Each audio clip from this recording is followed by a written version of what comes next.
бурчак гэдэг сэдв байна. За бурчак гэж юу юм бэ гэхээр чекүүдийн хувьд тэр тусмаа чехийн моров бүсэд бол маш алдартай юм. Ундаа байгаа. Манайхаар бол барашк гэж хэлж болно. Товчхондоо нялхтарс гэж хүмүүс тайлбарладаг. Энэ ундаа нь болохоор хураагаад удаагүй ус үзмийг эсгэж хийсэн дарс. Эсэлдэх процесс нь ингээд нөгөө бүрэн дуусаагүй үргэлжилсээр байдаг болохоор CO2 буюу карбон диоксидыг ингээд байнга ялгаруулж идэг. Тийм болохоор хагас эсэлсэн байдалтай дарс гэсэн үг. Яг энэ нөгөө эсэлтэнд явж байдаг болохоор яг л нөгөө айргийг бид нэр яаж хадгалах хэрэгтэй гэдэг те битүү таглаж маглаас эксерт болдгоо шүү дээ. Тэгэх юм бол тэгээд сагаад ундаг. Яг тэрэн шиг айргийг яаж хадгалдаг тийм шиг тийм сэрүүхэн газар сул тагтаа байлгаж хадгалах хэрэгтэй. Худалж авснаасаа хойш олон хонолохгүй уух юм бол амт чанар нь сайн байдаг гинэ. За тэгээд бурчакийн тухай хууль гэж байдаг гинэ. Бурчакийн үйлрэл нь яг хуулийнхаа дагуу 8 дугаар сарын 1-ээс 11 дугаар сарын 30-ны хооронд байдаг гинэ. Бурчакийн тухай хуулийн дээр зөвхөн Чехэд ургасан ус үзмээр хийсэн энэ ялах дарсыг бурчак гэж нэрлэх ёстой гэсэн байна. Тэгээд зарж бардуулж байгаа хүнээс нь худалдан авах чинь нөгөө бурчакийнхаа гарал үүслийг асууж мэдэх хэрэгтэй. Тэгээ хэлэхгүй байх юм бол ер нь эрсдэлтэй аваад хэрэггүй дээ гэсэн үг юм байна. За хаанаас авч болох вэ? Түрүү хэлснээр нөгөө муравт яг нөгөө ус үзмийн тариалан их байдаг болохоор тэр зүг рүүгээ чех дарсан алдартай байдаг. Тэгэхээр Моравийн нутгууд хотуудад тосгонуудад бол олдоц ихтэй байна. Одоо нөгөө манай булганы сайхан гэдэг шиг тий. Гэхдээ Чехийн бусад нутгуудаар ч гэсэн ер нь зарагдах хувьд бол зарагдана.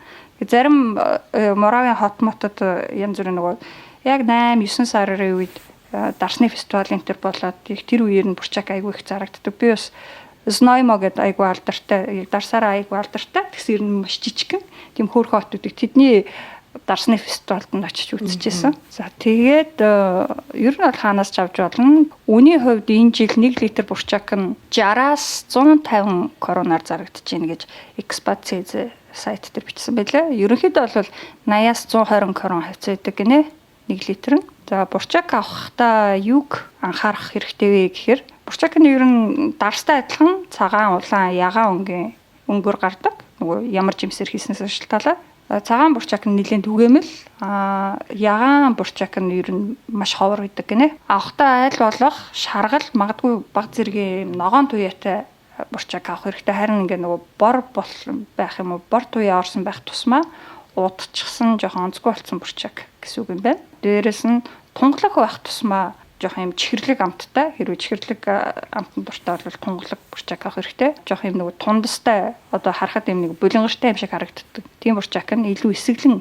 байна. Тэгээ авахаасаа өмнө мэдээж айраг авахтаа яаж авдггүй үнэрлээд амтлаад сонсоод тэгж үзчихэж авах хэрэгтэй. Шинэхэн байх тусмаа үнэр нь бол яг ингээд нөгөө жимсний гоё үнэрээр байна. Тэгээ удцсан байх тусмаа нөгөө эсэлт их явсаргаад яг ингээд амар хит эсэглэн үнэртэй болоод ирдэг.